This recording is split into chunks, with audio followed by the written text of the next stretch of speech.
Hey, look at that, it's the new year. I know it is, because it says it right there on my calendar. The first couple of days of the year have been like a fever dream nightmare for me. Quite literally. I got a funny little case of the flus. Yeah, the flus. Don't get sick. Don't get the flu. It's the worst mistake of my life. I'm still sick, but I'm feeling a little better, and I need to make money, so I'm here to talk about video games. Yay! Let's talk about Nintendo, everybody's favorite company to either love or hate a lot. I was gonna make this video 2 separate videos, actually, but, you know, then the flu happened. So I'm gonna cram everything that I wanted to talk about into one video. I'm gonna talk about how I felt about Nintendo in 2025 and how I'm feeling about them going into 2026 and the games that are coming up, the content, all that fun stuff. But if you could just hit that like button real quick, that'd be awesome. It'll help these videos and help me get over my flu a little quicker, okay. So Nintendo had a really interesting 2025, to say the least. Say more, Al, I hear you chanting.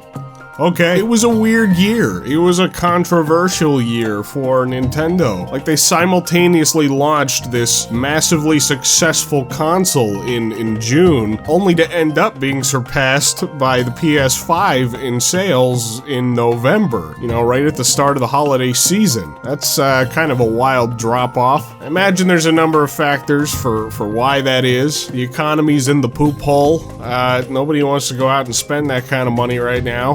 Nintendo bumping up those game prices, man, and the Switch 2 is not a cheap console. And then, you know, the PS5 had just, like, better deals in November, maybe even December. I don't really know what the sales are looking like for December yet. But regardless, it's still kind of crazy to see, like, a brand new Nintendo console with a pretty large content lineup being surpassed by a 5-year-old game console in its twilight years. A little bit wacky, a little bit silly, but frankly, I don't give a shit about that. I don't care about how well the Nintendo console is selling. Do you know how much money Nintendo has? I don't give a shit if they make $1 billion less this year than they did last year. I literally only care about the games. You give me games I want to play, then I'll be happy. Thumbs up. But you see, that's where 2025 was kind of weird for me. 2025 was a little bit of a mixed bag of a year for games and content from Nintendo for me. It's funny because they legitimately put out 2 of my favorite games from last year. Donkey Kong Bonanza, that was my game of the year. Loved it to bits. And then Kirby Air Riders was right behind that. I loved Kirby Air Riders. It was so much fun.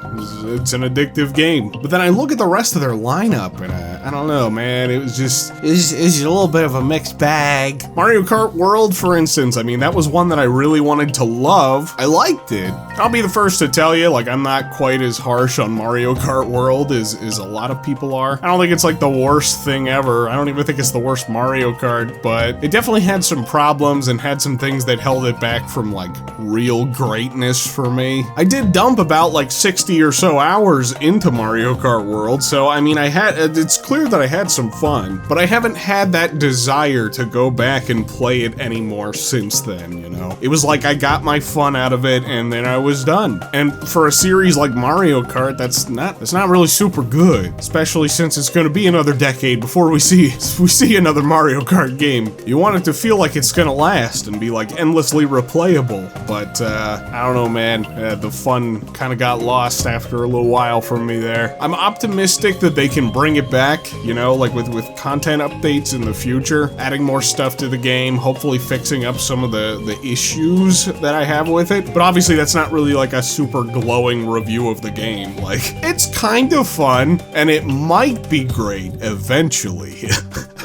Yeah, probably not so good. And then there was Metroid Prime 4. You guys saw my review of that. I was really let down by Metroid Prime 4. I was itching for a fun Metroid experience. Prime 4 did not deliver for me. I've seen plenty of folks out there who have had some fun with it and are enjoying it, and I'm really happy for those people. But man, to me, it was a real letdown of a Metroid game. And it's sad, it kind of just came and went, you know? Nobody's talking about this game. This game is unfortunately going to be remembered more for the super long wait. The the super long bloated development time, you know, and then the full-on restart and all of that, than it will be for the quality of the game itself. Like, at best, it's like maybe a 6 or a 7 out of 10. It's not like objectively terrible, but it's also not memorable, you know? It's just kind of there. And then, well, this one wasn't a Switch 2 game, but I did buy it and play it, so I guess I should just mention it, because it also released last year. I bought Donkey Kong Country Returns HD only after they announced Bonanza, okay? I was like, listen, Nintendo, I'm not playing this game. I'm not playing this here. Buy this port. Buy this port of a game, this lazy port of a game to prove to us that there is an audience for Donkey Kong. I'm like, no, nope, I'm done with these kinds of games from companies, okay? Like, here, buy this crappy port of this crappy game. Okay, I mean, Returns isn't a crappy game, but you know what I mean. It's like, here, have this lazy port, so then maybe we'll consider making a brand new game. I guess that wasn't what they were doing here. Bonanza was right around the corner, so I was like, okay, alright, I'll buy some Returns to hold me over until Bonanza, I'll do it. But anyway, you know, okay, so just looking at the rest of, like, Nintendo's 2025 content, just so much of it is just very deeply unappealing to me. I know that's more of, like, a personal thing, but, like, from what I understand, a lot of it was just kind of, I don't know, somewhere in the mid-range anyway. I didn't hear shit about Hyrule Warriors, I gotta be completely honest. Okay, that's only kind of partially true. I saw very, very few people talking about it. The few people that I did see talking about it on, like, Twitter, I think, seemed to be enjoying it. And, like, no offense to them, but they seem kind of like the people that would enjoy just about anything that Nintendo puts out. They're the kind of accounts that, like, their entire identity is, you know, all about Nintendo. So they pretty much have to glaze everything Nintendo puts out.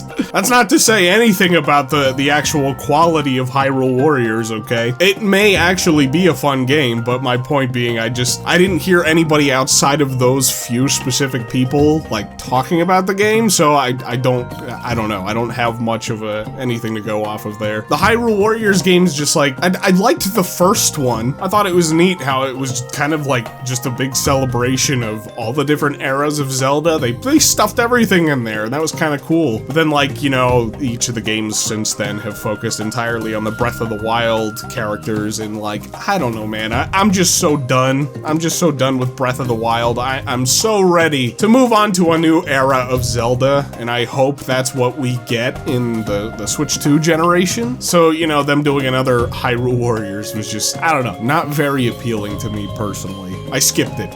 It was a skip. Pokemon Legends ZA, I have also heard a mix of things about, but I mean, it's always gonna be a mix of things when it comes to Pokemon, right? This is another case where, for, like, me personally, I feel like I've been burnt on Pokemon too many times that, like, I'm basically just checked out from Pokemon now. It could be fun. It could be a great game. I don't know. I'm not playing it. My wife is big into Pokemon, and I actually bought her Pokemon Legends for Christmas this year. I'm a bit of a cynic about modern Pokemon, but I didn't want to let that ruin the enjoyment of the game for her. And she's been playing it, and she's been enjoying it. She's been having a good time. So, I mean, hey, you know, that's cool. So, you know, as far as, like, the big titles go, like, it was kind of a mix. It was a mix of things. And then some of this other stuff that I'm about to talk about is where it definitely gets kind of weird. I mean, there was that wheelchair basketball game. Dude, nobody bought that. Nobody played that. Come on. Nobody wanted to drop $20 to play wheelchair basketball, man.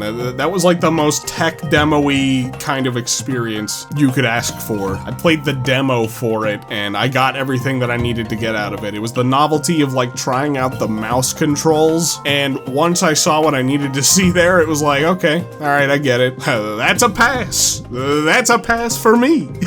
And then, come on, Nintendo, what's the deal with this? The Switch 2 manual game. I don't even know what it was called. That's what it's called to me. The Switch 2 manual game.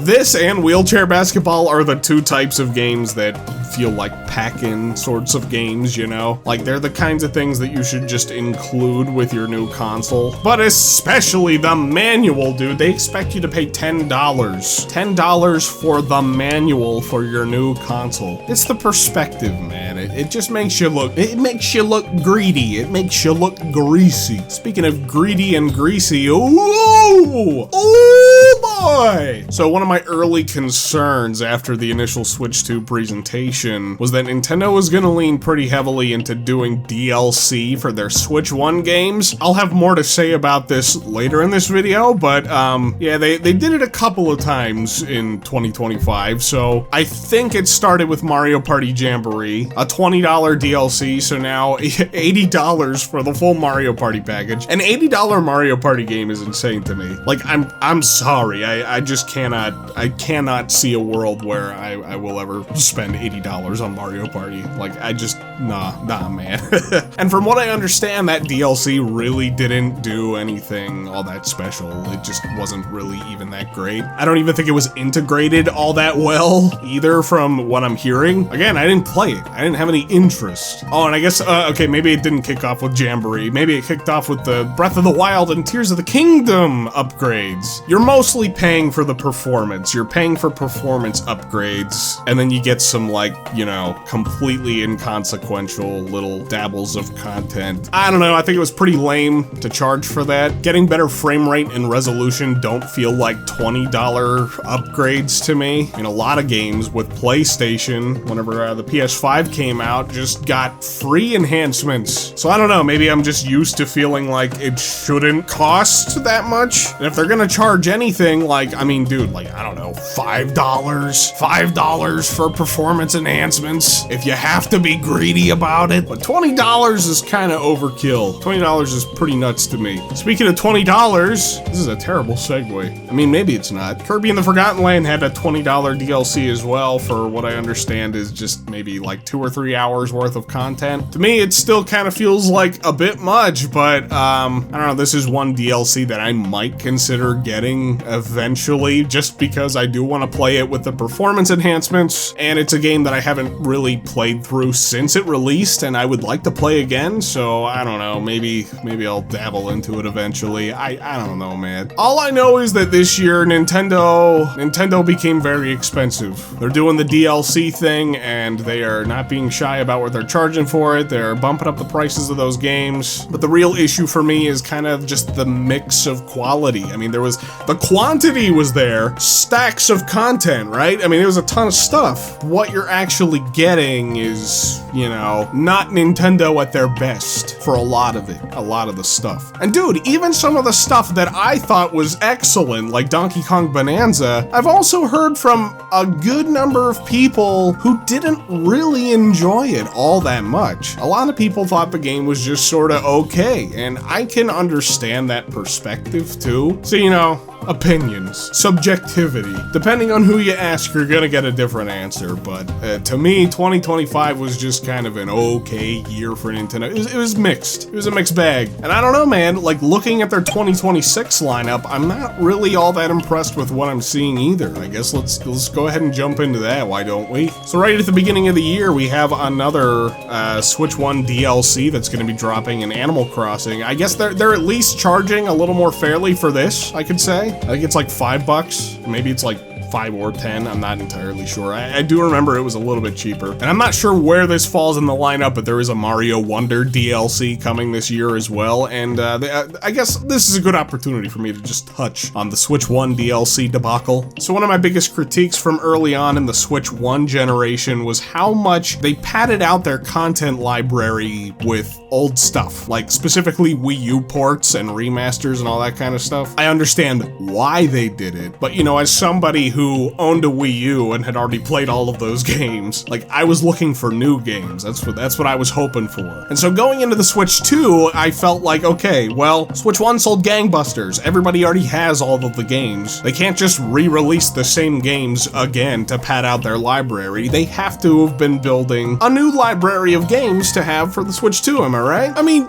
yeah, mostly, yeah, I would say. So far, there's definitely been a larger volume of, like, brand new stuff versus just like pumping DLC out into the world. I think the bigger issue that I take with all of this like DLC is that so far, at least, it has rarely felt like the price has matched the quality of the content. $20 DLCs seem to be the way forward, so you can go into Walmart and pick up an $80 copy of Mario Wonder plus its DLC and, like, you know, Here I go again with the disclaimer. Maybe it'll be really good, but from everything I can tell, it looks like a small chunk of extra content, specifically multiplayer focused, local multiplayer at that, so it's not even like you can really play this online with other people. To me, this does not look like it's going to be a $20 worthy package. Like, the thing is, I'm just not that interested in going back and replaying most of these games that have been out for years. I mean, Animal Crossing is going to be 6 years old in March. The game came out in 2020. This DLC has just come in like way too late for me to really have all that much interest in going back and playing anymore. At this point, I would just much rather have a brand new Animal Crossing game, you know what I mean? But this DLC could potentially indicate that we might be waiting a while for a new one. Now, admittedly, these are just a couple of DLCs, and looking at the list of like new games that are going to be coming up, there's still like a decent amount, but again, call me Mr. Grinch, why don't you? I'm not like sitting here super excited for everything that I'm looking at. Mario Tennis Fever is going to be the first big brand new release coming to the Switch 2 this year. And the Mario sports games for years now have kind of left me feeling just, yeah. So who knows? I mean, Mario Tennis Fever could turn out to be really good, but until it's out, and we know that for sure, I'm not like sitting here ready to go hit that pre-order button, you know? Hey, it's me, Editor Al. My flu has been cured, so hitting that like button must have helped. I wanted to say that since I recorded this video, they dropped that overview trailer for Mario Tennis, and I mean, I already did a video about it. And I do gotta say, I mean, it looks fun. Like, I'm actually genuinely interested in the game now. But that being said, you know, this is definitely a game that I see as more of like a holdover title for bigger and better things, you know? It's still a Mario sports title. It's still probably not gonna feel like it needed to be $70. So I don't know. Anyway, okay, moving on. Coming up sometime after that is Yoshi's Funny Book. I actually don't know the name of it off the top of my head. That's just that's what I wrote on my document here. Yoshi's Funny Book. And like, listen, man. Like, visually, I really like what this game is going for. I think it looks like a nice looking game, but Nintendo has really leaned into just kind of turning Yoshi into a baby game for the last many entries that it has had. And that's a funny turn from the early days of Yoshi's games. I mean, Yoshi's Island is not an easy game. That's not a baby game, but I feel like that's what is probably going to be happening with Yoshi's Funny Book. It's fine if you're into a really just kind of casual platformer type game like that, but I don't know. I just don't know if it's for me personally. I want to see more of it. I'm curious, but I don't have like super high hopes, so I'll just put it that way. And there's stuff like Tomodachi Life and Rhythm Heaven, and yeah, those, they're not really up my alley. Pokemon Pokopia, again, I'm not really much of a Pokemon guy anymore, and you know, if I wanted to play Animal Crossing, I'd play Animal Crossing. I don't care about a Pokemon skin. Fire Emblem, I know, here we go. I'm not like the biggest Fire Emblem guy either. I did play 3 Houses on my Switch, and I beat at least one of the routes. I forget which one it was. It was the yellow one. I remember that. I liked it, you know, it was fine, but it's not usually the typical kind of game that I'm super into, so. And then there's the chance of the Splatoon spin-off releasing this year. It's really weird how they went about announcing that. Just like dropped it one random day on the Nintendo Today app, and then like it's just been radio silence since then. So no clue if that's releasing this year or if it's gonna be next year, who knows? I gotta see more of it. I gotta see more of it before I really make any kind of judgments about that one. So yeah, like the lineup is not super spectacular to me personally so far this year. I'm sure that they have some other stuff up their sleeves. I don't doubt it. I've been saying this for a while, but I would put money down that there's probably gonna be a 3D Mario this year. I just feel like it's coming. I know a lot of people think that Bonanza was the 3D Mario game, and it's probably gonna be years before we see the next 3D Mario game, but I'm of the opinion that those were probably 2 separate teams working on those games simultaneously. So with the Mario movie coming out in April, I just feel like it probably makes sense for them to have a 3D Mario lined up maybe for the holiday season this year. And I'm sure that'll be exciting for me. Like that's something I'm interested to see. But I don't know, just like of all of these releases that are set to come out this year, like none of them really stand out to me as like these big kinds of games, I guess. ridiculous. A lot of them don't appeal to my tastes personally either, which, I mean, that's fine. Who knows, maybe this list for you is like super exciting. You're like, oh my god, I gotta get all of these games. For me, it's like, it's hard to get excited for a lot of these without having the confidence in Nintendo's quality of their output these days. Some of these I kind of have to take a wait and see sort of approach, you know? The quantity is clearly not the issue here. They do seem to have a pretty consistent revolving door of content, you know? When something comes out, there's something else right around the corner. It just seems like a toss-up more than ever whether it's actually going to be any good and worth the price that they're asking. I guess I should say that, like, I don't think they've necessarily put out anything that's just truly, like, bad. Like, this is terrible, you know? But yeah, I don't know. It's just such a mixed bag. It's a mixed bag of quality these days. Boy, the comments on this video are gonna be fun. I feel like I should make it clear, like, I play a healthy mix of different games. Like, I play on a lot of different platforms. I play on my PS5. I play a ton of games on Steam. My gaming hobby doesn't really revolve around Nintendo, to be honest with you. But you know, Nintendo does occasionally spit pearls, and that's why I have my Switch too. Because I know over the course of this thing's life, I will accumulate a library of games that are pretty good, that I'm happy with. Just kind of stinks that so much of what they currently have on offer is just kind of like, I don't know, it's just sort of okay. I don't know if something has changed at Nintendo as far as like their design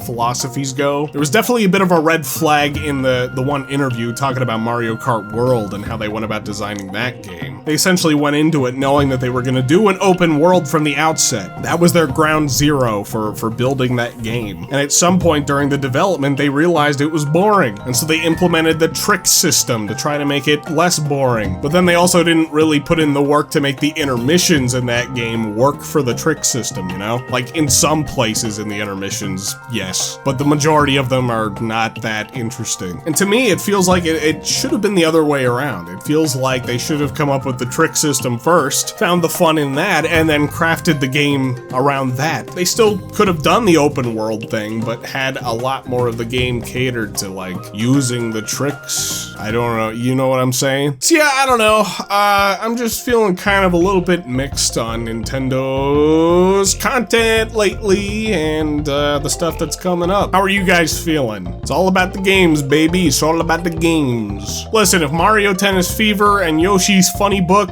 and Pokemon, the Pokopia Town, those games drop and they're like the greatest games ever, if they're like the best games Nintendo's ever put out, I'll be the first one here to tell you all that. Anyway, sheesh, okay, this video has gone on for long enough. Let me know your thoughts in the comments below, how you're feeling. How are you feeling about Nintendo's lineup? Are there any games that you are hoping get announced for this year that we haven't seen yet? Leave your thoughts in the comments below. Hit that like button if you enjoyed. Hit that subscribe button.